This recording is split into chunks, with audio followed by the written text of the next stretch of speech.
Hi everyone, my name is Leanne and today I'm going to be telling you all about the books that I read in the second half of April.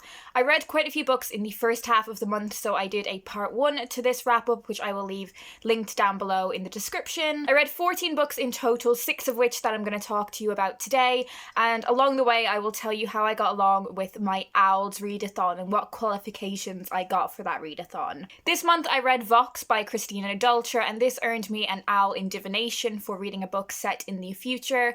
This is a dystopian book, very much in the same vein of The Handmaid's Tale, The Power, those kinds of books. It has a feminist twist on it, and the premise of this book is that it is set in America and it follows what happens when women's word count begins to be controlled. So women have these electronic tags or bracelets put on their wrists, and if they speak more than 100 words in a day, they receive an electric shock. This is part of a widespread restriction on what women can do, so women can't have jobs, they can't have their own bank accounts, they can't read or write. I thought this was a really strong novel. I found how there was a gradual progression from the point we're at now to that dystopian point in the novel. I found that very believable, and I definitely felt that there are people in our society now that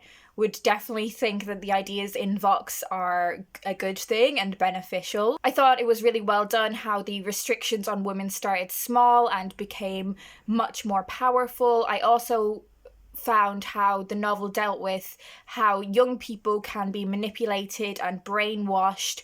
That is done through the main character's son, who takes I think it's kind of presented as like a religious education module, but it is essentially propaganda, and the son becomes very deeply embroiled with a youth movement that is really misogynistic, dangerously misogynistic. I think this novel is really self-aware of the literary history of the dystopian genre, and I thought that was really well done as well. You know, this is a world where in 1984 the novel exists and our protagonist is aware of it. I do have a couple of criticisms of this novel. I would have enjoyed to see a bit more of the logistics and how women were navigating not being able to speak. The author of this book has a background in linguistics, so she was really well informed about how it is important for children to use as many words as they can and develop their speech. But without giving a spoiler, because of the point of view of the protagonist that we do have, there's not a huge amount of space given to how women are navigating that situation. I found a lot of things about her situation to be quite convenient in order to move the plot along. She's in just a convenient position. I would have been intrigued to see this situation from a different perspective, and that was something that I really enjoyed about The Power by Naomi Alderman, and I think it's quite natural to compare the two novels. But because The Power had a lot of different perspectives, you got a real breadth of what was going on, whereas this is extremely limited. And there's also kind of a love triangle plot that I didn't really think fit into the novel. So while I enjoyed this novel, and I would definitely recommend it to you if you are someone who enjoys dystopian fiction, I think it's a really important book in the lineage of that kind of work that's out there. I don't think it is the best one that I've ever read, but that's perfectly fine. The next book was one that I listened to on audio, and that was The Pisces by Melissa Broder. This is the mermaid sex book. It was longlisted for the Women's Prize for Fiction and it hasn't made the shortlist, but I am really pleased that I gave this book a go, if anything just because I'm able to join in the conversation about it now. This is about a woman who, I think she's like 38 years old. It's really funny because a lot of people say that she's like 40 and she gets really annoyed about it, but I think she's like 38 years old, and she is a PhD candidate studying Sappho, and she's somehow getting funded despite her not doing any work. She's just had a tricky breakup and she goes to stay with her sister and then house sit and dog sit for her sister while she's away. This book basically follows her terrible mental health, her over-reliance and questionable decisions with regards to who she has sex with, and her just generally being a horrible person. And then added on top of that, she meets a merman, and it's about her navigating that romantic slash sexual relationship with the merman. This book is very graphic, and I think to the point where a lot of people have considered it vulgar. It goes into a lot of detail about her sexual encounters, and a lot of these details aren't particularly pleasant to read about. And I completely understand if you are someone that would be put off by that, if it's not the kind of thing that you want to read about. If you don't want to read about really graphic sexual encounters, then I would not recommend this book in the slightest. I actually really enjoy reading about sex and people's different approaches and philosophies around it. I didn't really mind the depth of detail, but I did think the sex scenes were a little bit too frequent. I think even in a sex scene of a book, you should be learning something new about the character. Otherwise, why is it necessary? And really, all we were learning about this woman through the repeated sex scenes is that she should probably be taking her therapy sessions more seriously than she is. And perhaps that's a technique, you know, she is doing it over and over again. She's not learning from those experiences. But I got that after the first two.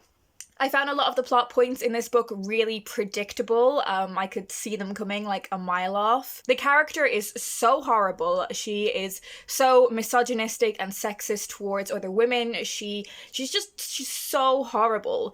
But I actually found that perspective very entertaining.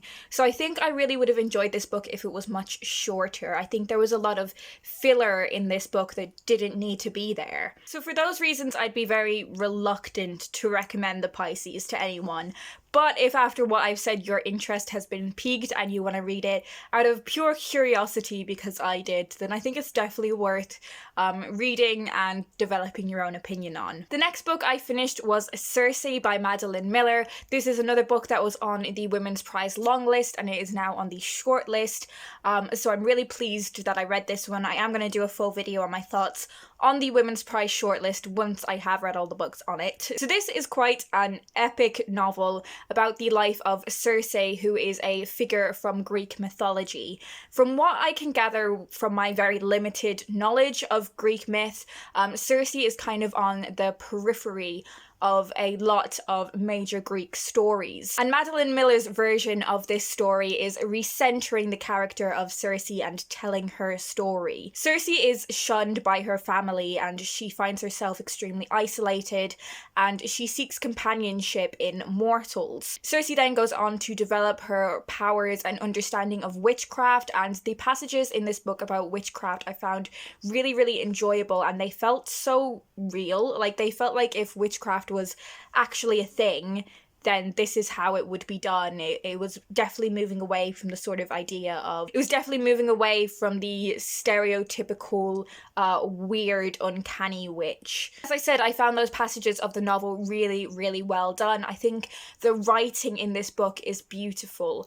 However, there is just too much plot in this book for me. And because Cersei is on the periphery of a lot of these Greek stories, all of these stories are involved in this book, and it can be very difficult to keep track of, at least for me anyways.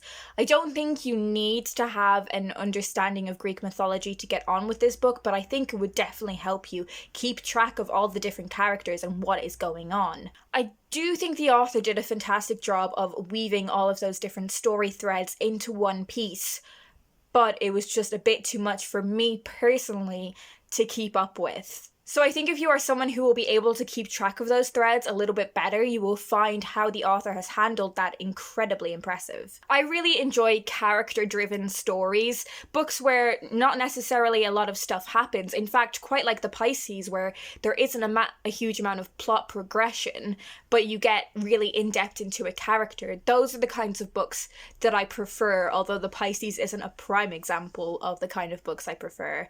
But this was far more plot heavy than is my preference. I still think it was a really masterful novel, and I'm really glad that it has made the Women's Prize shortlist, and as I said, I will do a full video on the Women's Prize where I will tell you my full thoughts on who I think is going to win. Oh, and by the way, this one earned me my owl in Ancient Runes for reading a retelling. The next book I finished was The Weird Sisters by Terry Pratchett. This is a Discworld novel, and if you don't know what Discworld is.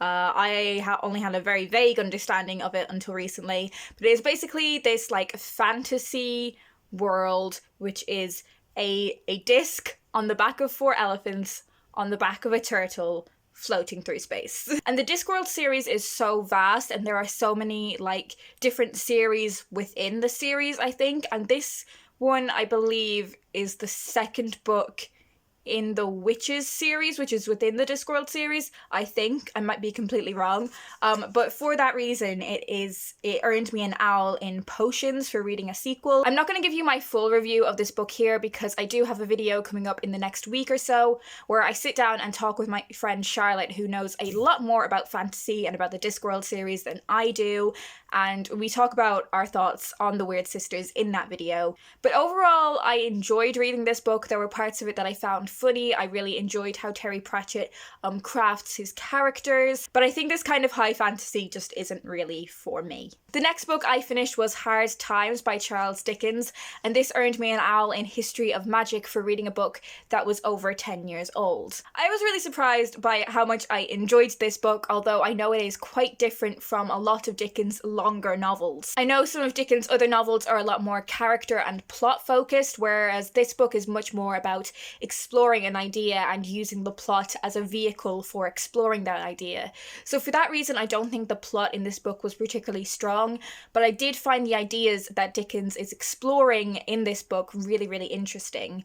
This book follows a man named Mr. Gradgrind, and I'm not really sure what his job is, but he's generally just like quite an influential man in the town. He's involved with the factories and he's involved with the school. It's set in Preston, so it's industrial, and I was really surprised by that. I didn't realise that going into this book, and I think most of Dickens' books are quite London-centric. Mr. Gradgrind is quite set in his ways. He's very focused on facts, and there is quite a famous passage from rather early on in this book about the importance of just teaching children facts. And that's essentially the idea that this novel is exploring, you know, why would we just force facts upon children when we should be encouraging them to think creatively and explore things like the arts? And I always say that the reason classics remain classics is because the themes that they deal with remain relevant even today.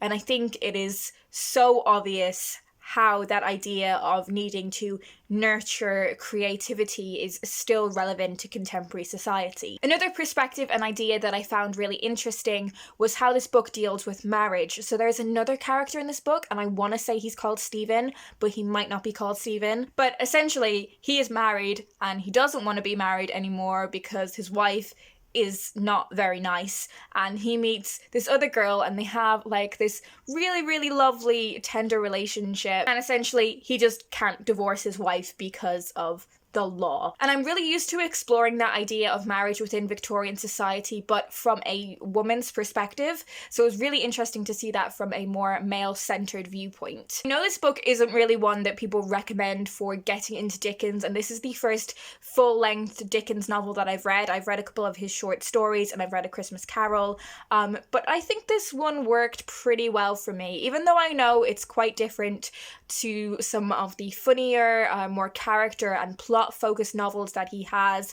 I think this was a good way for me to start breaking down that barrier that I've got towards Dickens, because it's dealing with a lot of themes that I find really interesting, and when I look at Victorian novels, I actually find them really, really enjoyable from an historical perspective. Like, I really enjoy looking at them as an historical source as opposed to a work of fiction, even though they are a work of fiction. Does that make any sense to anyone? Also, the chapters in this book are really short and I really enjoyed that. The final book that I finished in April was Ordinary People by Diana Evans. This is another book that was on the Women's Prize long list and it is now on the short list, and I'm really, really happy about that. This earned me my owl in Muggle Studies for reading a contemporary novel, and I think that is so appropriate because really, this book is a study of humans and human nature. In this book, we look at two couples and the strain that is being put on their relationships. We have Melissa and Michael, who have just welcomed a new baby,